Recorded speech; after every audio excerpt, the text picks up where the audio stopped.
Hello everyone, পূজা তো এসে পড়েছে। তো অনেক দিন আগেই তো আমার পূজার বাজারটা শেষ হয়েছে, কমপ্লিট হয়ে গেছে। এখন আর পূজার বাজার নাই। তো একটু কাকিমনির সাথে বাইর হচ্ছি, টুকিটাকি ছোটো মোটো জিনিস কিছু লাগে, তো ওইগুলি আনবো। আর একটু পার্লারে যাব, থ্রেডিং করবো, মেয়েদের আর কি। পার্লার তো একবার হলো যেতেই লাগবে না। তো দেখো পার্লারে এসেছি, আমার থ্রেডিং করা শেষ, এখন কাকিমনি করছে থ্রেডিং। তো থ্রেডিং করা শেষ, এখন যাচ্ছি মার্কেটে যাব।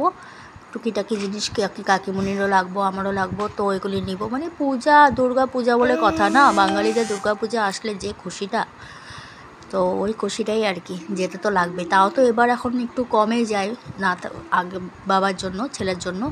আগে তো অনেকেই বাইরে তো লাগতো। তো দেখো ব্লাউজের দোকানে এসেছি, কি সুন্দর ডিজাইনিং যেরকম ব্লাউজ লাগে তখন ওরকম ব্লাউজ। তো কাকিমনি দেখছে, পছন্দ করছে, আমি একটু পোজ দিচ্ছি ক্যামেরার দিকে তাকিয়ে। তো এই যে ব্লাউজ, এতক্ষণ ওর পাপার সাথে ছেলে গিয়েছিল দোকানে, তো এসে পড়েছে। ওর পাপা আমাকে দিয়ে গিয়েছে, অন্য জায়গায় কাজে আছে। আমি ঘরে যাবো এখন। আমার টুকিটাকি জিনিস কিনা হয়ে গেছে মোটামুটি। প্রথমে জুতোর দোকানে গেলাম, ওইটা তোমাদেরকে দেখানো হয় নাই। তারপরে জুতো টুতো কেনার পরে এখন ব্লাউজের দোকানে আসলাম, তারপরে কসমেটিক দোকানে গেলাম।